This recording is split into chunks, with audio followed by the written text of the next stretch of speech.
El efecto información se refiere a cuál es el impacto del nivel de información que uno tiene en sus predicciones en relación a características como la selectividad y la predictibilidad.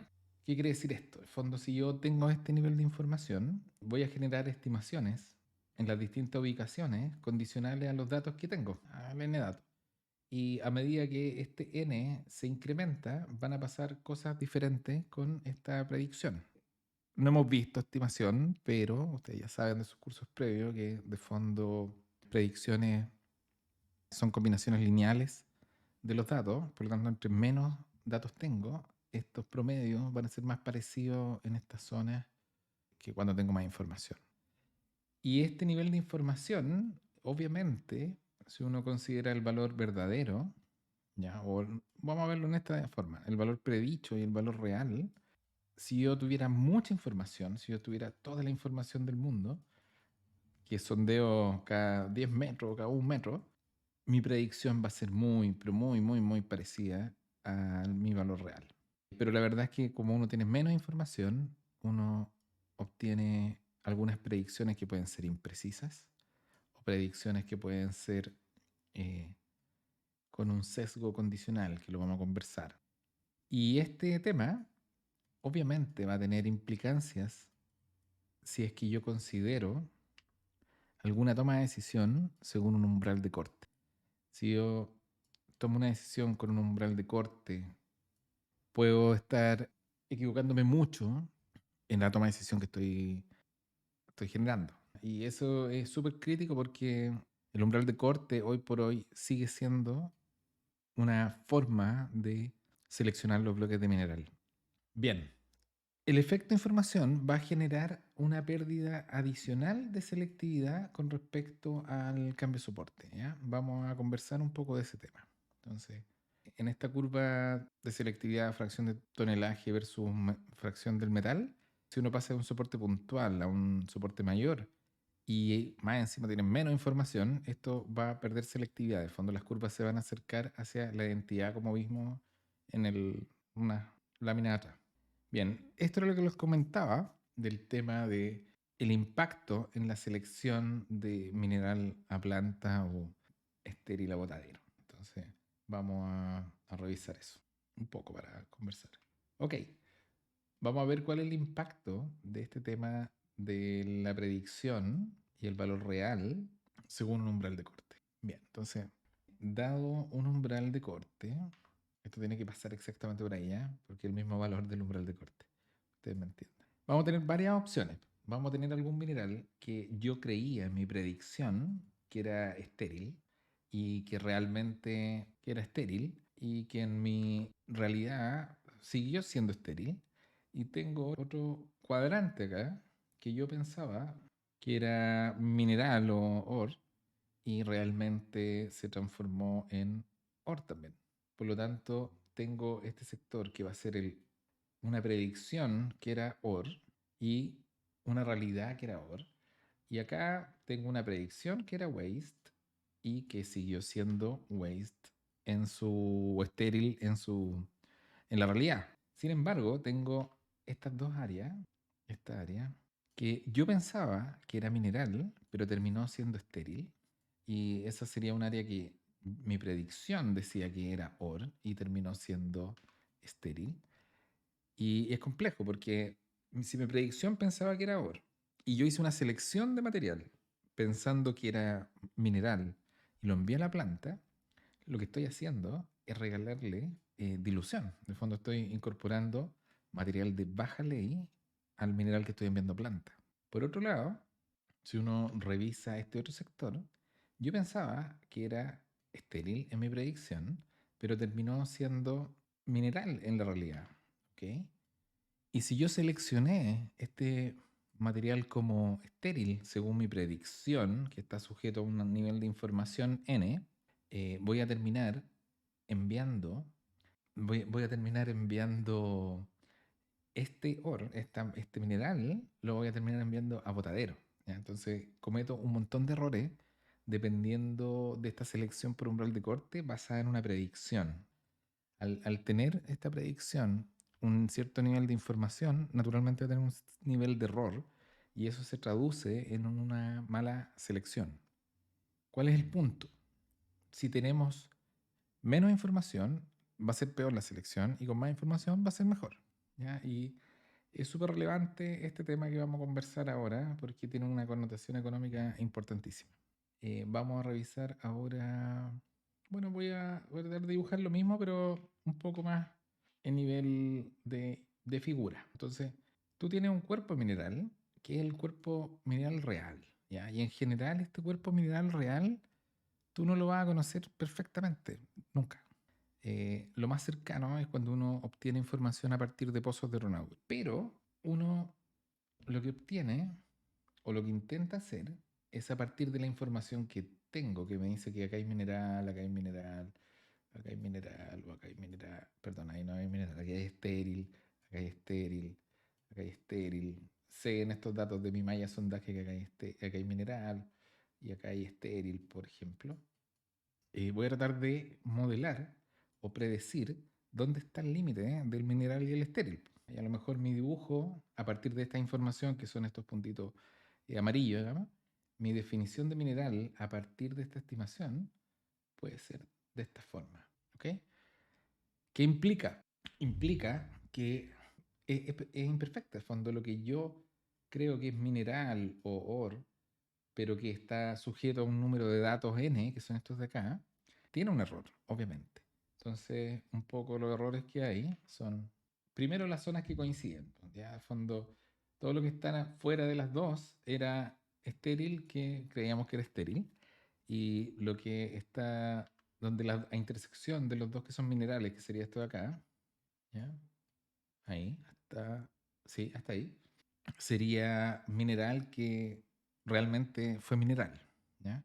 El problema es sobre todo esto de acá, ¿ya? Que yo pensaba que era mineral, pero realmente fue estéril, todo esto que está en esta parte, ¿ya? Porque está fuera del límite del mineral real. En el fondo, la realidad me dice que es estéril, ¿ok?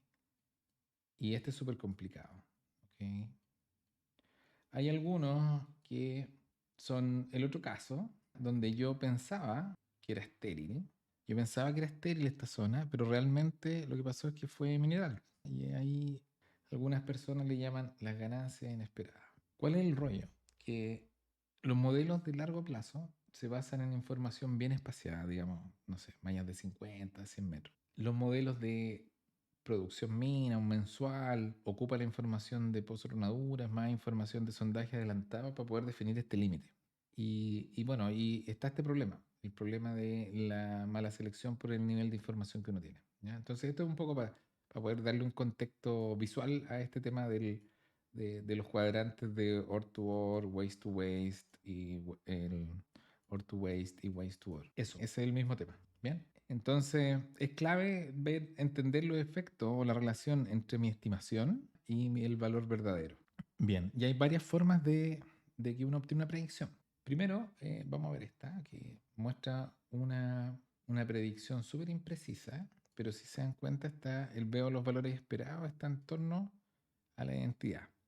Este de acá, aparte de ser impreciso, si yo calculara el valor medio de esta nube, pero condicionar a este rango de acá, va a pasar algo así. De fondo, voy a tener un sesgo condicional al valor de las leyes predichas en mi estimación verdadera. Voy a profundizar en este concepto un poquito más adelante. Y esta de acá, de fondo, aparte de tener un sesgo condicional, tiene mucha menos dispersión, por lo tanto es más preciso, pero aún así tiene sesgo condicional, que sería la curva de regresión de la variable verdadera con respecto a la real. Y este último escenario ya es el que uno le gustaría tener siempre, que es una cosa con baja dispersión y que el valor esperado está en torno a la entidad. De fondo, independiente del valor de la ley que yo estimo, estoy más o menos en torno a la ley verdadera. Voy a profundizar en el tema del sesgo condicional. Obviamente, uno lo que trata de buscar es un estimador que sea, ojalá, preciso y lo más insesgado, global y condicionalmente posible. Voy a explicar este concepto porque de repente no está bien explicado en ningún lado. Ok, de fondo, uno tiene una predicción y uno tiene un valor real. ¿Ya? Vamos a hablar del sesgo global primero. Si uno ve una predicción que está como una nube de este estilo, claramente lo que yo tengo acá es un sesgo, porque el promedio de la valor tiene que pensar que la predicción va a tener una distribución y que el valor real tiene otra distribución, ¿ya? Pero al menos uno espera que el valor esperado de la predicción, que va a ser como el centro de masa de esta parte de acá, y el valor estimado y el valor promedio de la otra distribución, estén cerca. Y acá claramente tengo un sesgo entre la media real y la media predicha. Esto sería un sesgo global. Y lo que uno espera es que al menos mi predicción sea globalmente insesgada, de fondo que el valor esperado, voy a anotarlo, bueno, lo vamos a ver en la parte de estimación, pero conceptualmente eso. Ahora vamos a revisar el concepto del sesgo condicional. Vamos a imaginar de nuevo que tenemos nuestra predicción, nuestro valor predicho y nuestro valor real. Ok. Y vamos a ver que tenemos una nube de este estilo, a la cual, si yo calculo su línea de regresión, me va a dar algo así, ¿cierto? Ok. Ahora, probablemente yo pueda tener que su distribución tengan la misma media. En el fondo, esta distribución de acá y esta distribución de acá tengan al final del día la misma media y ser insesgado globalmente, la media de la predicción y la media real sean iguales. Sin embargo, yo puedo tener un sesgo condicional. ¿Y qué significa este tema condicional? Si yo veo cómo anda el valor real con respecto a un valor de mi predicción en esta zona versus esta otra zona y versus cualquiera, condicional a cualquiera de estos valores de mi predicción, el valor que obtengo no está en la identidad, sino que está en otro lugar. Como en este caso, la diferencia entre esto y eso, o ¿dónde está la identidad? Sí, medio un poco raro, pero se entiende de que la distribución del real y el otro no está en la identidad, que es donde debería estar. Ese es el tema del sesgo condicional. Espera que ojalá este sesgo no exista, ¿ya? Y de fondo que la línea de regresión trate de estar en esta zona. De fondo independiente, si me pongo una ley baja, una ley media, una ley alta de mis predicciones, esté acertándole un poco al valor real. Esto es el sesgo condicional. Es condicional a los valores de la predicción. Uno también lo puede ver al revés, ¿ya? Pero un grueso es eso. ¿Ok? Bien. Ahora vamos a hacer un ejercicio solamente para ilustrar el efecto de información. ¿Ya? ¿Qué quiere decir eso? Vamos a partir con una realidad. No vamos a partir con una realidad. Vamos a partir con diferentes niveles de muestreo. Y estos distintos niveles de muestreo nos van a ir mostrando qué es lo que pasa con el efecto de información en términos de estimación, de curvas tonelaje-ley, etc. ¿Ya? Vamos a partir con este nivel de información. Luego lo vamos a incrementar. Si se dan cuenta, estamos aumentando muestras en esta imagen. Y así sucesivamente. ¿Ok? Entonces, ¿qué pasa con las estimaciones? Cuando yo parto con un nivel de información bajo, al ser estas combinaciones lineales que promedian, claramente voy a generar mucho más valores intermedios. Si ustedes lo ven, nunca genero un valor tan alto como los máximos y mínimos en esta imagen. Y genero un montón de valores intermedios de color verde, digamos, de esta imagen, que quizás no hay tanto en los datos. ¿Ya? Veamos qué pasa cuando aumento la información. Oh, voy descubriendo o se va develando la realidad frente a mí.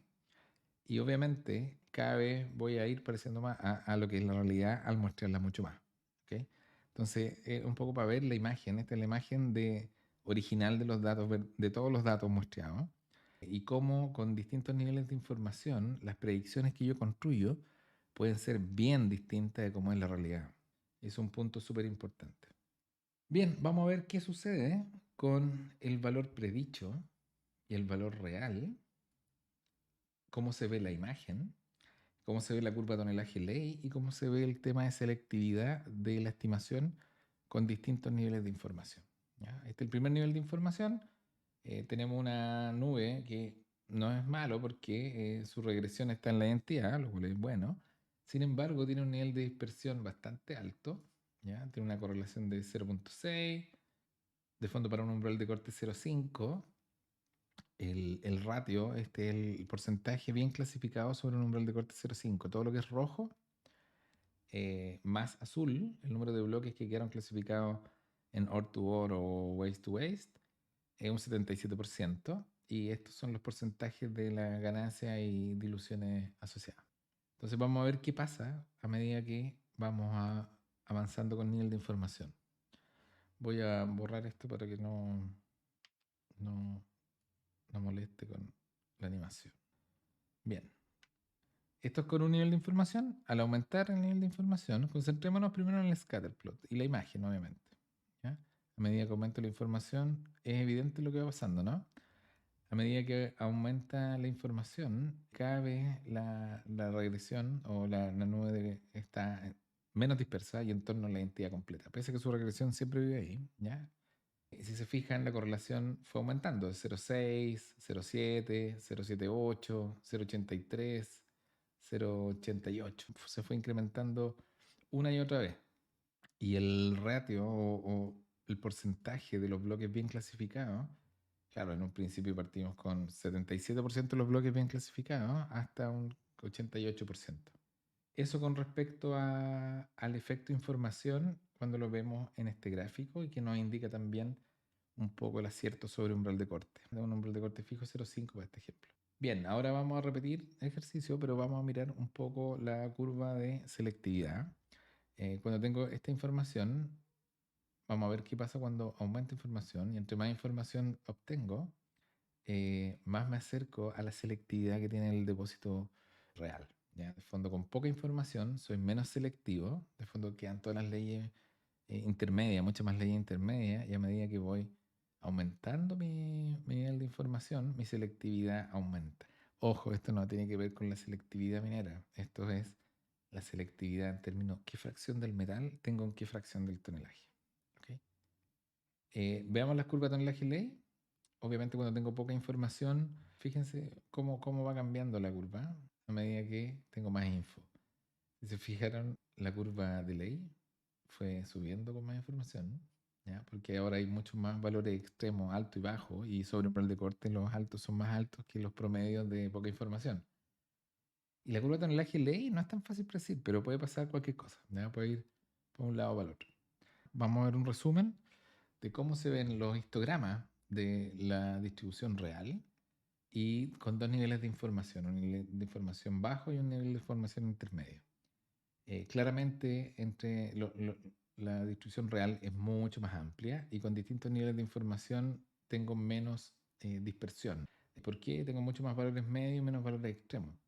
La selectividad, esta es la selectividad real, y obviamente con menos información me voy haciendo menos selectivo y debería terminar en algo de este estilo. En términos de la tonelaje ley, lo que les comentaba, a medida que cuando tengo menos información y aumenté la información, en general aumentó mi ley media sobre umbral de corte. Y en la tonelaje ley es un poco diferente dependiendo si estoy en las leyes bajas o en las leyes altas. Ojo que esto no es genérico. Este efecto de la tonelaje ley depende de la configuración de las leyes y la ley de corte y todo el rollo, ¿ya? Pero es de este estilo, de fondo, que acá yo con poca información tenía mucho más tonelaje intermedio, y cuando le puse más información disminuyó ese tonelaje intermedio y aumentaron los tonelajes de valores altos, porque ahora con más información hay más chances de tener más valores altos que antes no aparecen porque están todos interpolados. Eso con el efecto información. ¿Qué es lo que uno puede hacer? De fondo, a medida que aumenta la información, va pasando este efecto y va aumentando el acierto que yo le hablaba. El acierto sobre distintos umbrales de corte. Esto no es fracción del tonelaje, esto es umbral de corte. Umbral de corte. Entonces, uno puede evaluar el acierto con distintos umbrales de corte. Eso también es súper relevante. Pero a medida que yo aumento mi nivel de información, aumenta mi acierto sobre umbral de corte. ¿Ya? Y ahí está el detalle importante. En el fondo, uno puede aceptar a los promedios, a la ley promedio, sin problema, pero nuestro negocio es sobre umbral de corte. Entonces, el acierto sobre umbral de corte es una variable crítica. Y lo importante es que se puede combatir, obtener mejores aciertos con mayor nivel de información. O sea, en resumen, nosotros al tener menos información, nosotros generamos una peor selección, se incrementa debido a que suavizamos estos valores, ahí tenemos más valores medios, aparecen los valores mucho más continuos y disminuye la selectividad. Y podemos tener una precisión completamente equivocada del depósito. Yo creo que acá, si alguien ve esta curva, que es la real, y versus mi primer aproximación, son súper distintas, son dos depósitos distintos. Entonces, por eso es tan relevante tener información. Bien, eso con el efecto información, ¿ya?